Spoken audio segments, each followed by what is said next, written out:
So see the guy right over my shoulder, Senator Mark Hatfield. I'm going to show you a little clip from an hour-and-a-half documentary that we produced with two friends of mine. It's going to air on Monday night, the 19th, all 1.5 hours of it on Oregon Public Broadcasting. So the whole state's going to see it. And I cannot tell you how excited we are. Because you know how in your life sometimes, you know, you do things that you think are important, and then there's things that you know that are important. And this is something that I know is huge, documenting this man's life. So I want you to see this little segment, and then please watch the show Monday night, 10 o'clock. Set your DVR and watch it on Oregon Public Broadcasting. A gentleman of the highest order, and well respected.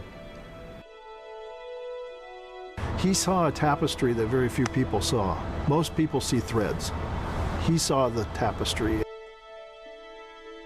I learned a lot because people would say to me, well, Mark Hatfield, he's a Republican, therefore XYZ. Well, no, he's not that kind of Republican. You can't label him that way and describe him with any integrity.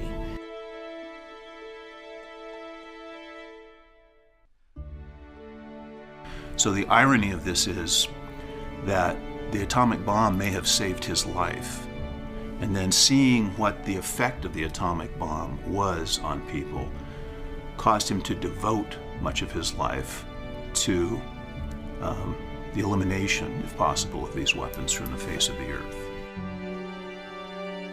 We all owe our present existence, our successes, and the good things that we've been able to do for our people.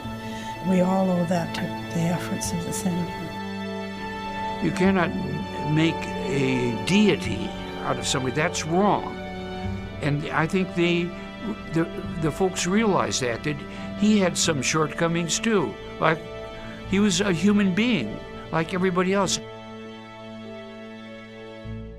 And I remember going into the meeting, and Mark was sitting in a chair kind of in the middle of the room, and no other senator was sitting around him.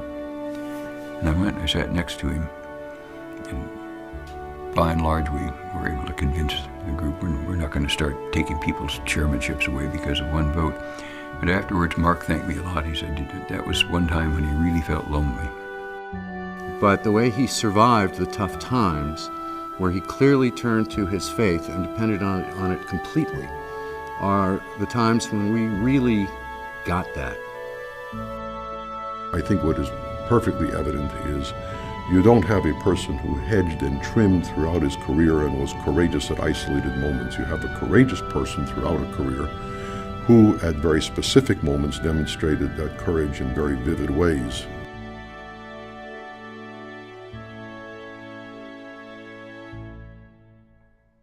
I think he has left a wonderful example for people to follow, but I think individuals have to be willing to lose.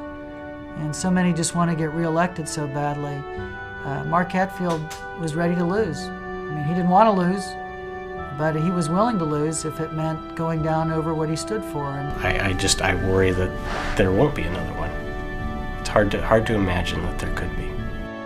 I don't know how you'll see another Mark Hatfield, but I hope so.